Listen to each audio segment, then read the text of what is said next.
প্রিয় দর্শক, সবাইকে আমন্ত্রণ জানাচ্ছি অর্থনীতি ও ব্যবসা বাণিজ্য নিয়ে এটিএন নিউজের প্রতিদিনের আয়োজন মানি ম্যাটার্সে। আজ আমাদের সাথে অতিথি হিসেবে আছেন international university of business, agriculture and technology এর উপাচার্য ও প্রতিষ্ঠাতা জনাব অধ্যাপক ডক্টর এম আলিমুল্লাহ মিয়ান।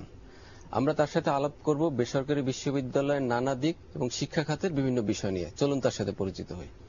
আমাদের অনুষ্ঠানে আসার জন্য আপনাকে অসংখ্য ধন্যবাদ। ধন্যবাদ আপনাকেও এবং আপনার মাধ্যমে দর্শক শ্রোতাদেরকেও। স্যার, আপনি তো একজন প্রবীণ শিক্ষাবিদ এবং একটা বেসরকারি বিশ্ববিদ্যালয়ের উপাচার্য হিসেবে দীর্ঘদিন ধরে আছেন। তা আমাদের দেশে যে শিক্ষার একটা গুণগত পরিবর্তনের কথা সবাই দীর্ঘদিন থেকে বলছেন, সেটা কি আমরা আসলে সেই গুণগত পরিবর্তনটা অর্জন করতে পেরেছি আমরা? না, যেটা আপনাকে প্রথম চিন্তা করতে হবে সেটা হলো গিয়া আমাদের একটা ব্যাপক আপনার সম্প্রসারণ ঘটেছে, যেটা সম্ভব হয়েছে কারণ সব সরকারের একটা আনুকূল্য ছিল মেয়েদের শিক্ষা এবং ছেলেদেরও শিক্ষায় স্টাইপেন্ড দেওয়া। তার ফলে একটা গোষ্ঠী আপনার যুবক যুবতীরা চলে আসতে পেরেছে আপ টু এইচএসসি পর্যায়ে।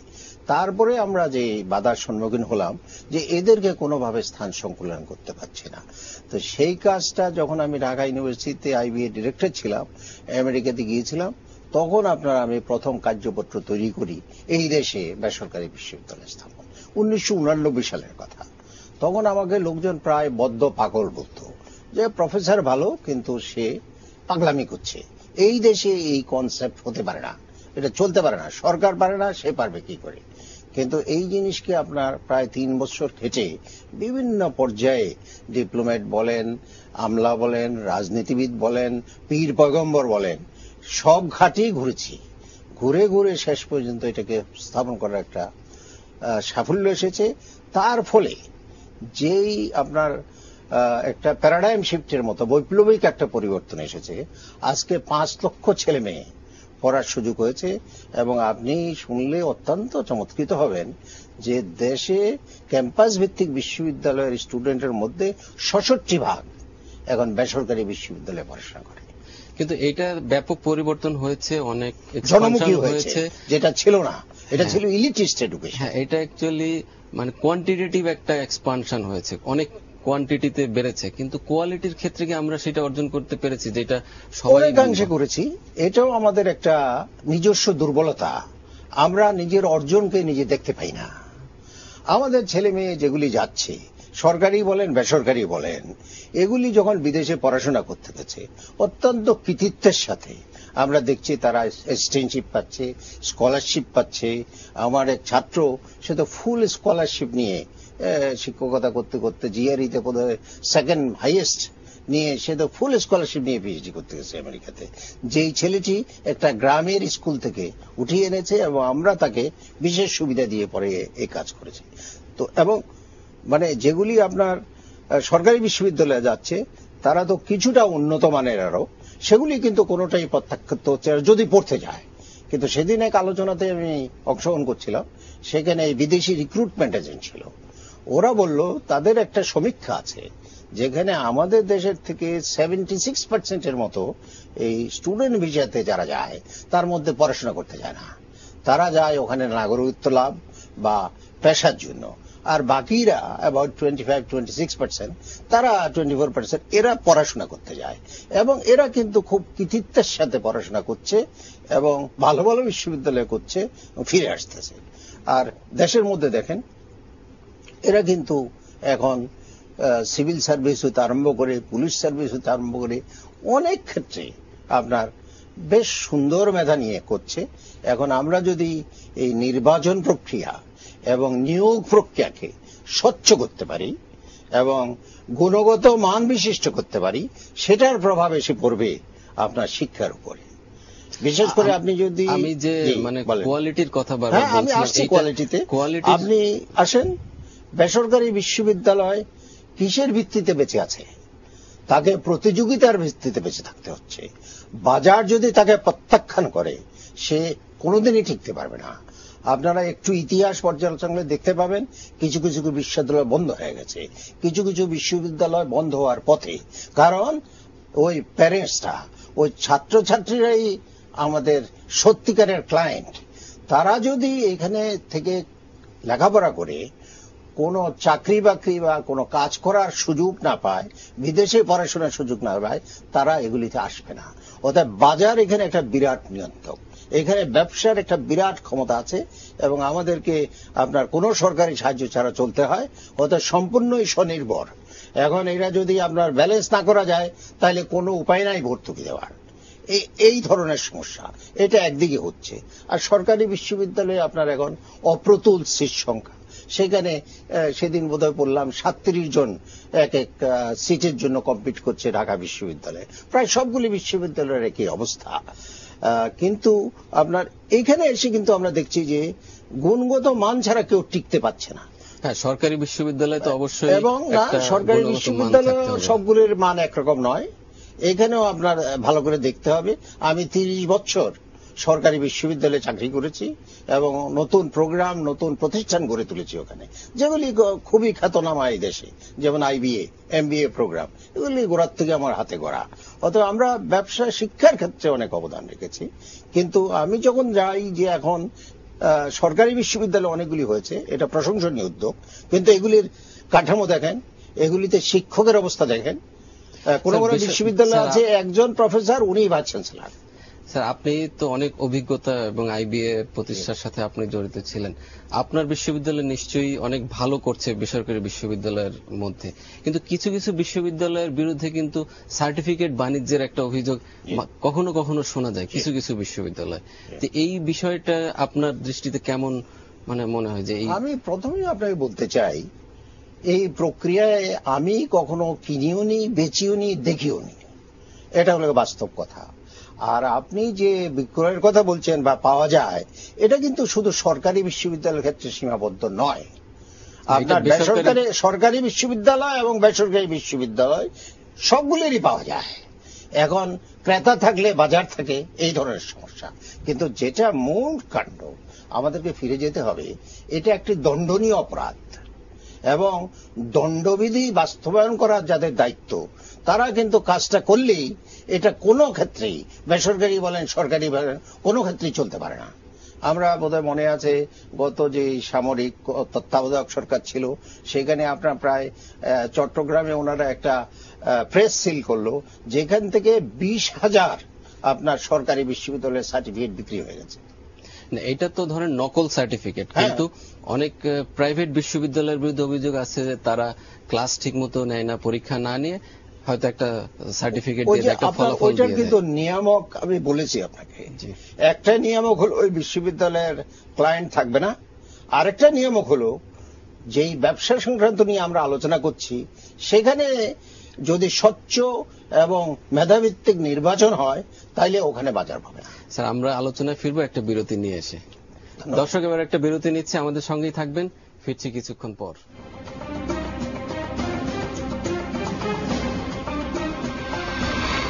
বাংলাদেশ লিমিটেড।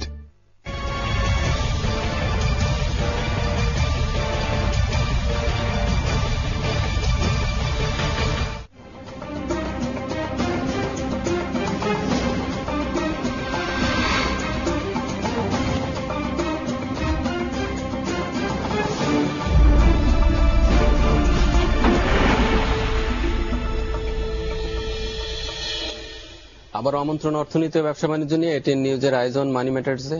আজ আমাদের সাথে অতিথি হিসেবে আছেন international university of business, agriculture and technology এর উপাচার্য ও প্রতিষ্ঠাতা জনাব অধ্যাপক ডক্টর এম আলিমুল্লাহ মিয়ান।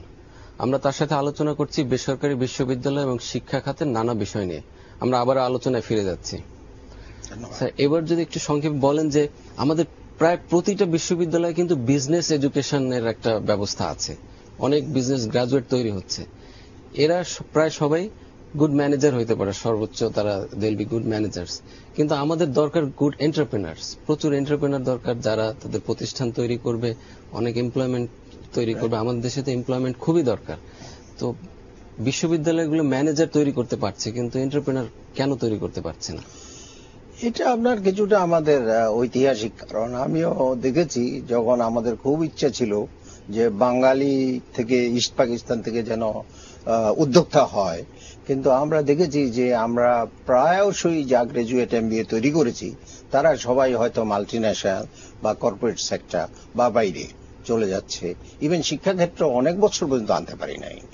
এখন আপনার এই জিনিসটা কিছু কিছু করে পরিবর্তন হচ্ছে। একটা হল গিয়া শিক্ষার পাঠ্যক্রমে পরিবর্তন এসেছে। পরিবর্তন এসে ওখানে কিন্তু সৃষ্টিশীল কিছু বিষয় ঢুকে গেছে, যেমন এন্টারপ্রেনিয়রশিপ কোচ হচ্ছে, এবং ওখানে যে শিক্ষার পদ্ধতি অনেকটা ব্যবহারিক পর্যায়টা এসে প্রতিফলিত হচ্ছে। কেস স্টাডি হচ্ছে, রোল প্লে হচ্ছে, প্রেজেন্টেশন হচ্ছে, যেটা আগে করা হতো না। মার্কেট ওরিয়েন্টেড রিসার্চ করা হচ্ছে, যেমন আমাদের এখানে বিবিএ প্রোগ্রাম আছে, এমবিএ প্রোগ্রাম আছে।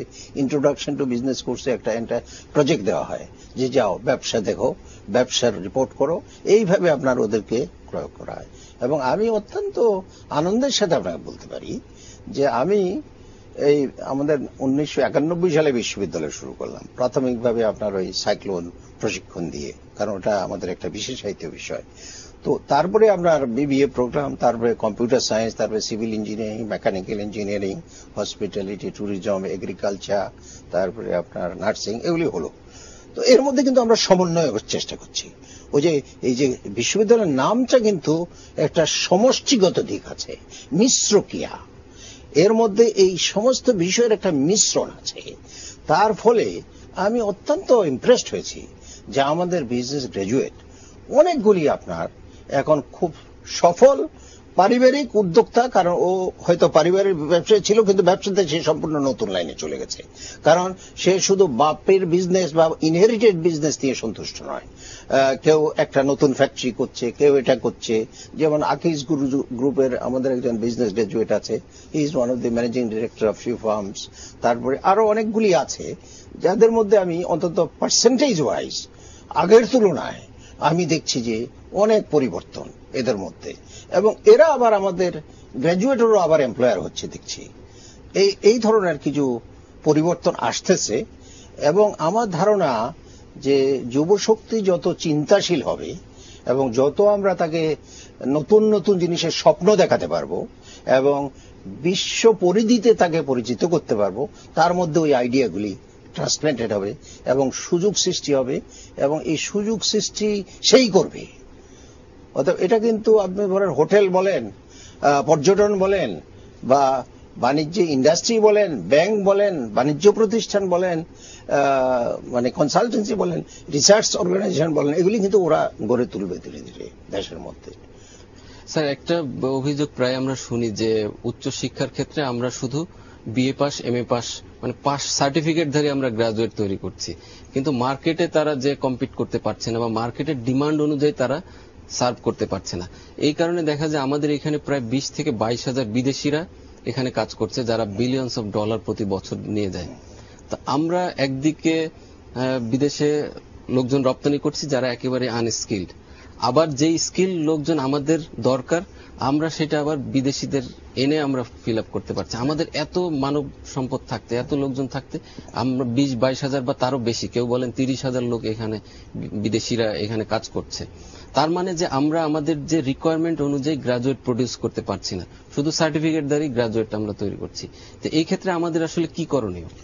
আসলে আপনার মূল সমস্যাটা আপনার পুরো শিক্ষা ব্যবস্থার মধ্যে, এটা প্রয়োগমুখী নয়। প্রাথমিক জীবন স্তর থেকে শুরু করে সব স্তরেই আমরা দেখছি, এবং পঠন পাঠন বলেন, তার যে শিক্ষার ব্যবস্থা, শিক্ষক ওনাদেরই অনেক দুর্বলতা থাকে, তার ফলে আপনার কর্তব্য ঠিক মতো পালিত হয় না। তারপরে যখন আসে আপনার বিশ্ববিদ্যালয় পর্যায়ে, এর মধ্যে দুটো স্ট্রিম নিয়ে আমাদের খুব বিরাট একটা সমস্যা। একটা হল গিয়া জাতীয় বিশ্ববিদ্যালয়ের অধীনে এই যে কলেজগুলিতে অনার্স এবং মাস্টার্স দেওয়া হয়েছে কোনো অবকাঠামো ছাড়া, যেই কলেজ সেই কলেজই আছে। অনেক কলেজে একটা মান কেন কোনো সম্পূর্ণ লাইব্রেরি নেই। তো ওইখানে অনার্স মাস্টার্স হলে কি হবে, এটা আপনি একটু নিজে চিন্তা করে দেখেন। এবং ওগুলি যে আপনি বলছেন যে সার্টিফিকেট দাঁড়িয়ে, এটা একটা, এবং অনেক ক্ষেত্রেই এগুলি খুব কম ব্যয়বহুল এবং অনেক ক্ষেত্রে ওরা আকর্ষিত হয়। আরেকটা আছেন সরকারি বিশ্ববিদ্যালয়, ছেলে মেয়েটি যুবশক্তি যা পড়তে চায় সে তো ওটা পড়তে পারছে না। ওকে আপনি সিলেকশন দিতে দিতে এমন জিনিসে নিয়ে ফেলেন যে যেখান দিয়ে সে কিছু করতে পারবে না, কিন্তু তার বিয়ের বাজার হইতে আরম্ভ করে সামাজিক মর্যাদার ক্ষেত্রে তার একটা পোশাকই ডিগ্রি দরকার, হয়তো সে আমাদের দেশে যেই অবস্থা আছে বিভিন্ন আপনার অবক্ষয়ী পদ্ধতিতে চাকরি বাকরি পাওয়া যায় বা নিম্নমানের কিছু পাওয়া যায়, বা যেটা বললেন বাইরে যাওয়া যায়। অনেক আমার পাশে আমি সৌদি আরবিয়াতে দেখে আসছি যারা আপনার একদম স্ট্রিক্ট ঝাড়ুদারের কাজ করছে। আমি অত্যন্ত খারাপ লেগেছে এদের সাথে, আমি অনেকের সাথে কথা বলেছি। তো এই জিনিসটা হচ্ছে যে সরকার সম্পূর্ণ লিটারালি বিনা বেতনে, আমি বলছি না যে সরকার বেতন নেবে, কিন্তু এগুলি যেগুলি আপনার বাজারমুখী শিক্ষা আছে সেগুলির কিছু ব্যয় যদি ওরা বহন করত তাহলে কিন্তু এর মধ্যে একটা পরিবর্তন আসতে পারত। কিন্তু এখন হচ্ছে যে ওই সিলেক্টেড সিটস এবং it is free, literally free. Free কেন? More than highly subsidised. কারণ আমি তো থেকেছি, জেনেছি, পড়িয়েছি, সেখানে আপনার 10 টাকা সিট ভাড়া হলের, ওর মধ্যে 4টা 5টা ওকে বাল্বই দিতে হয় 20 টাকা করে, কারণ বলে যে বাল্ব হয়ে যায়। আমরা স্যার আলোচনার প্রায় শেষ পর্যায়ে, শেষ প্রশ্ন রাখছি আপনার কাছে যে আমরা দেখেছি যে সম্প্রতি বেসরকারি বিশ্ববিদ্যালয়ের ছাত্ররা ভ্যাট বিরোধী আন্দোলন করেছে এবং তারা সফল হয়েছে, ভ্যাটটা প্রত্যাহার করা হয়েছে।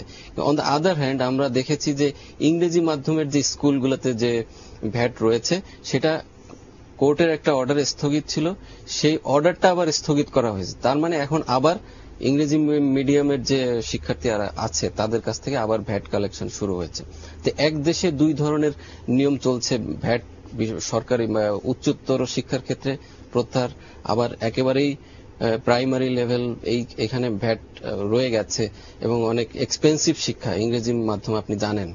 তো এই যে দুই ধরনের দ্বৈত নীতি সরকারের, এই বিষয়টা আপনার কাছে কেমন মনে হয়েছে? না, একেবারে গোড়াতে চলে আসেন।